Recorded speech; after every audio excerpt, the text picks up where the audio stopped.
Lo que no tenemos, lo que nos falta, sí tenemos, ¿no?, pero que nos gustaría tener muchos más, son lectores habituales.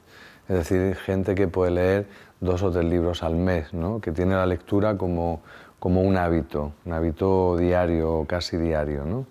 Lo que sí tenemos es unas cifras que van subiendo cada año de lectores que leen al menos un libro al mes, ¿no? Pero tenemos que seguir trabajando en que la lectura no solo sea un hábito que se extiende cuantitativamente, es decir, que haya cada vez más gente que lea libros, sino también que haya cada vez más gente que lea bastantes libros, ¿no? Que la lectura la incorpore como un hábito cotidiano. Y es verdad que tenemos en España grandísimos lectores, pero todavía en un número reducido. Y luego dentro de esos grandísimos lectores, que sobre todo, por lo que dicen las estadísticas, son de ensayo y de narrativa, estamos todavía en números muy bajos, ¿no?, de poesía, que a mí me parece una lectura fundamental y que abre muchísimos campos. Y tampoco tenemos muchos lectores de teatro, ¿no? Es decir, sí tenemos cada vez más espectadores de teatro, pero hay toda una tradición de textos teatrales que se lee poco, ¿no?, que van desde los clásicos españoles, que son, bueno, leerse una comedia de Lope siempre es divertido y se pasa bien y tienen enjundia y tienen mensaje. O si alguien quiere conocer en profundidad, bien conocida, la condición humana, con que se lea las obras completas de Shakespeare, ahí ya se entera de la condición humana un poco universal, ¿no? Pero hay que incidir en más lectores habituales, más lectura de poesía, más lectura de textos teatrales. Ahí habría que incidir. Aunque yo al final digo que lo importante es leer. Se lea lo que se lea y cada lector o lectora que elija lo que le interese, lo que le atraiga, lo que le guste, pero que se lea.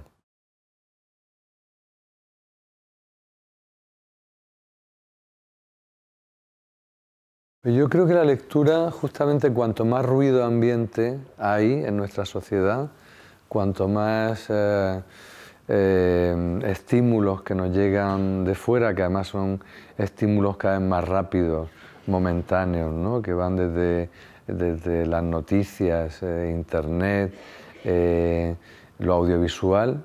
Justamente yo creo que el espacio de la lectura, que es un espacio de silencio y un espacio de intimidad, de recogimiento, donde cuando uno lee libros también se está leyendo a uno mismo, ¿no? Y está leyendo no solo lo que tiene, sino sobre todo lo que le falta, lo que no tiene, ¿no? A mí siempre la lectura me produce esa sensación de que me hace mejor, ¿no? Me hace una persona más, en fin, con más herramientas para conocer el mundo, para conocerme a mí mismo, para descubrir cosas que a veces uno intuye, pero que no sabe conformar o no sabe verbalizar o estructurar, y de pronto te las encuentras en ese libro, ¿no?, que estás leyendo. Entonces yo creo que esos espacios de recogimiento, de silencio, ¿no?, de estar con uno mismo y con el mundo, bueno, yo creo que es un buen antídoto y una buena alternativa a un mundo cada vez más ruidoso, más rápido y también más banal, ¿no?, en muchos sentidos de la palabra, porque la gente ha confundido, o en general confundimos, ¿no?, yo creo que aquí nos podemos meter todos, el acceso a la información rápida, ¿no?, sobre todo con una falta de digestión de esa información, ¿no? Estamos viviendo un mundo en que nos llegan titulares, sobre todo, y los titulares nunca te dan el matiz de nada, con lo cual las propias noticias ya en sí están empobrecidas, ¿no? Yo lo veo sobre todo cuando ves los informativos, los teletextos que salen debajo, ¿no? Cuando hablan de cosas que conozco, que he vivido o que me son cercanas, digo, cualquiera que lea este resumen del teletexto, ¿no? De la franja que pasa por debajo, no se va a enterar de que aquí detrás hay esto, hay lo otro, qué ha motivado esto, qué consecuencias puede tener. Y por otra parte, los titulares también, como hay tanta información, tienen una vocación de ser llamativos para elígeme a mí entre los 1000 que tienes a disposición, ¿no?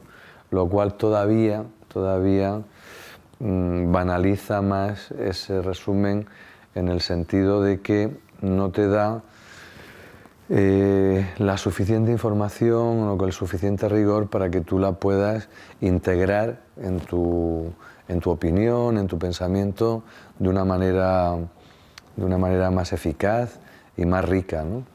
Entonces, bueno, digamos que todo el mundo sueña alguna vez en esta sociedad tan estresada, con irse a una isla desierta a descansar.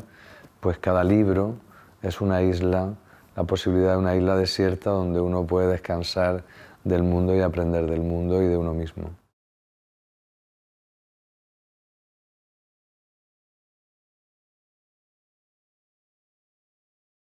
En el caso del Premio Nacional de Narrativa, lo que se premiaba era, por una parte, la calidad de un libro, que eso siempre es fundamental, esa es la base, si el libro es bueno, ¿no?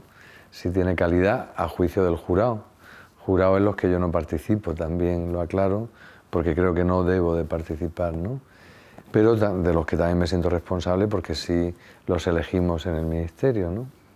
Y uno busca un jurado de calidad para que puedan dar un premio de calidad. Y en el caso del Premio de Narrativa, Nacional de Narrativa, había por un lado la valoración del jurado de que era un texto de calidad. Había tenido el Premio Real de Novela también, que es un premio muy prestigioso, y a la vez rompía moldes en la estructura narrativa, ¿no? Cómo conseguía hacer una narración, en primer lugar, poniendo el foco, un foco importantísimo en la oralidad, ¿no? Una escritura que intenta recoger cómo se habla, ¿no?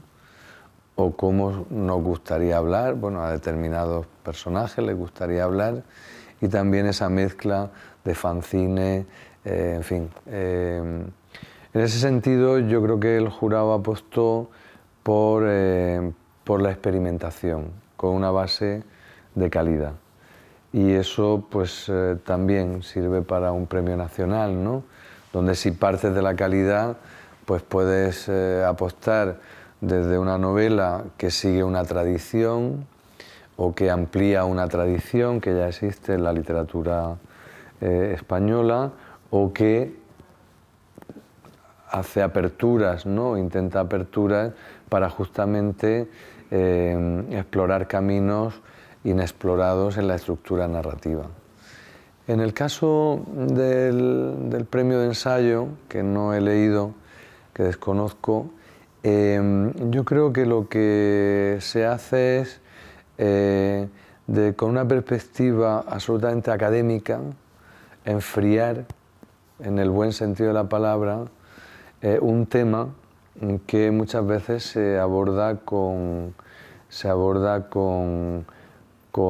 exceso de pasión, incluso a veces con un poco o un mucho, según los casos, de irracionalidad. Yo creo que, por lo que sé del libro, ¿no? Insisto que no lo he leído, lo que intenta hacer es objetivar, enfriar algo que de lo que a menudo hablamos, muchas veces sin mucho conocimiento de causa, porque es un tema complejo también, con muchísimos matices, y de los que muchas veces se habla también con mucha banalidad o con mucha superficialidad, sin ahondar en la raíz de las cosas y en los matices de las cuestiones del nacionalismo.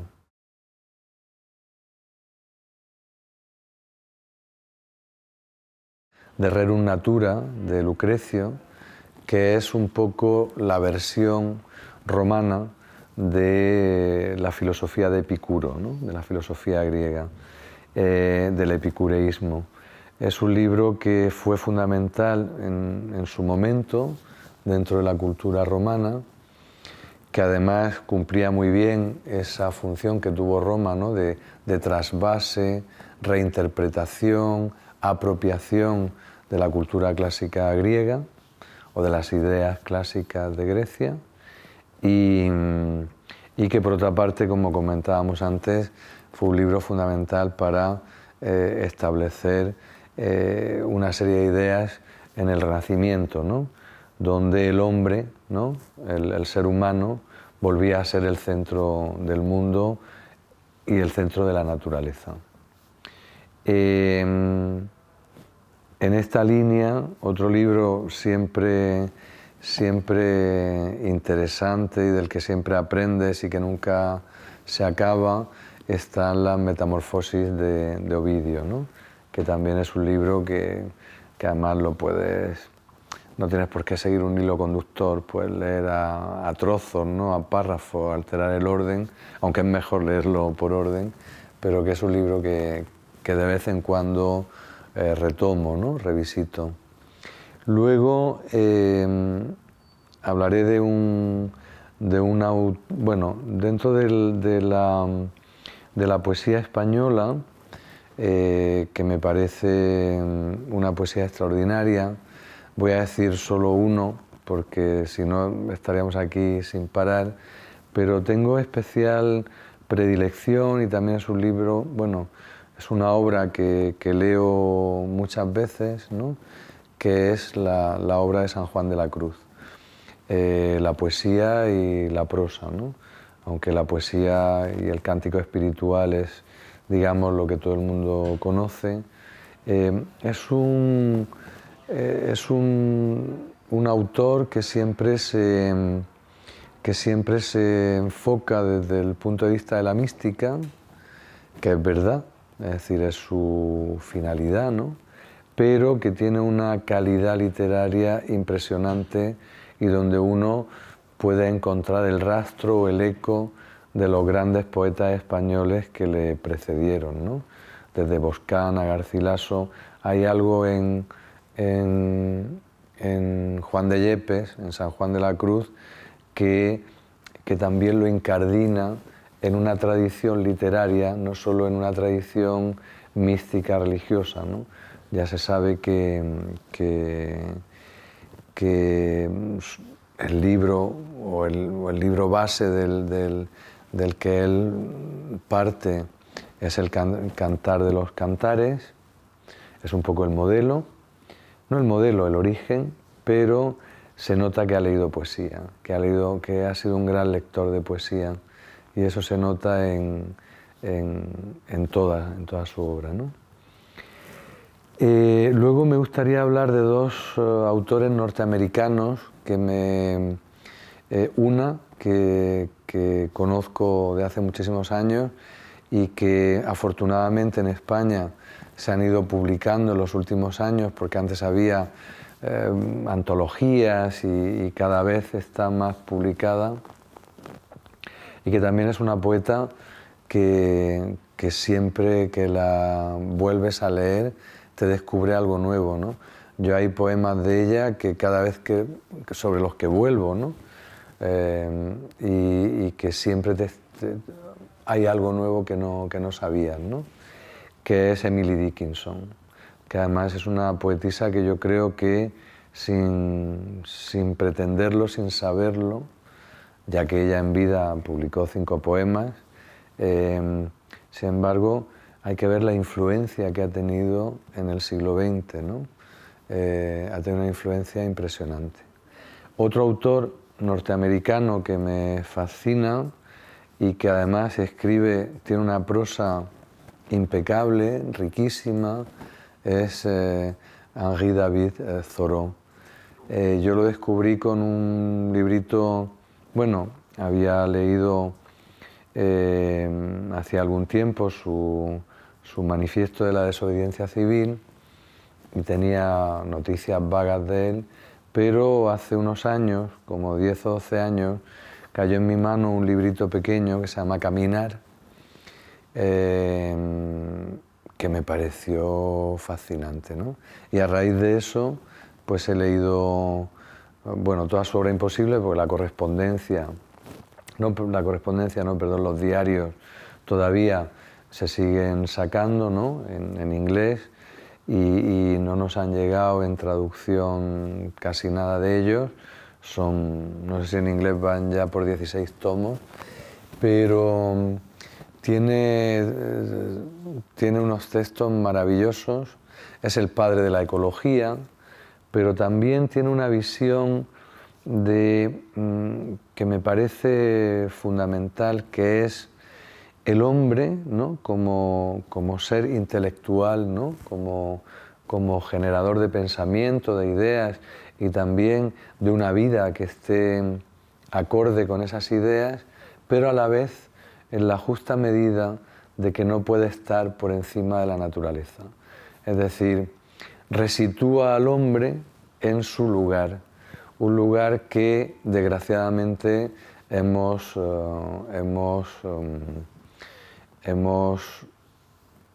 maltratado porque nos hemos creído superiores a la naturaleza. Y sospecho que la naturaleza nos lo está haciendo pagar, a pesar de nuestra tecnología, pero independientemente de eso, me gusta de Thoreau. Primero, es un escritor con una cultura y un bagaje cultural, o sea, es un escritor que ha sido un lector voraz y que además ha entendido bien todo lo que ha leído, ¿no? Y por otra parte, tiene esa prosa clara, pero no simple, ¿no? Una prosa compleja, pero que se lee compleja a veces con toda claridad, y a la vez nos está diciendo: somos parte de la naturaleza, hay que disfrutar de la naturaleza, todo viene de la naturaleza, pero la naturaleza está por encima de nosotros, ¿no? Entonces ese discurso me parece, aparte me parece un buenísimo escritor, me parece un discurso que suscribo absolutamente, ¿no? La literatura norteamericana tiene más gente que me gusta mucho, pero en fin, vamos a equilibrar un poco. Luego hay otro libro clásico que recomiendo, que es el de Vitruvio, ¿no? El libro de la arquitectura, ¿no? O los 10 libros de la arquitectura, porque sistematiza en un momento clave, ¿no? La arquitectura, que en esa época era algo más de lo que es ahora, o era de verdad arquitectura, ¿no? Como resultado de una visión del mundo, de una manera de estar en el mundo, de un pensamiento del mundo, mientras que ahora la arquitectura en general, salvo raras excepciones, o es una imagen simbólica del poder en todas sus manifestaciones, poder económico, político, cultural, financiero, en fin, lo que se quiera, o es algo utilitario, olvidando que es la creación del espacio para habitar, ¿no? Y de la relación interior-exterior, ¿no? Lo hemos convertido en algo absolutamente utilitario, cuando la arquitectura es algo más que eso, es mucho más que eso, ¿no? La buena arquitectura. Así que leer a Vitruvio pues también viene bien, tampoco hay que leérselo así todo seguido, se puede leer por partes, por fragmentos. Luego me gustaría hablar de 2 autoras españolas, una clásica, María Zambrano, que es una síntesis maravillosa de poesía, de filosofía, de pensamiento crítico también, y a la vez con una base cultural, formando parte de una tradición cultural muy fuerte y muy arraigada en ella. Y podría recomendar de ella cualquier libro, pero en fin, tengo especial predilección por Claros del Bosque, que me parece un libro seminal, ¿no? Un libro que abre muchas puertas y ventanas a muchas ideas, ¿no? De la creación, de la naturaleza también, de nuestro lugar en el mundo. Una autora contemporánea, un libro que me gustó muchísimo cuando salió hace unos años y que creo que ya desde su título refleja muy bien la situación que vivimos de la sociedad contemporánea, que es Travesías por la incertidumbre, de Estrella de Diego, que me parece, ella es una autora brillante, siempre novedosa, pero este libro creo que además de ser como siempre, capta un sentimiento de una época, ¿no? De la época que estamos viviendo. Y ya no sé cuánto llevamos. Otro libro para mí fundamental, que además es un libro que también puedes coger a ratos. Puedes leértelo entero, leer una página, leer 5, ¿no? De un autor también extraordinario y del que siempre que vas a él encuentras cosas nuevas, que es el libro del desasosiego de Pessoa. Yo creo que es un libro que yo haría casi obligatorio leer, ¿no? Esa manera de leerse a sí mismo, ¿no? Y de leer el mundo a través de sus miedos, de sus frustraciones, pero a la vez también de su voluntad, ¿no? De mejorar ese mundo, ¿no? Creo que la palabra desasosiego nunca ha estado mejor utilizada que leyendo ese libro.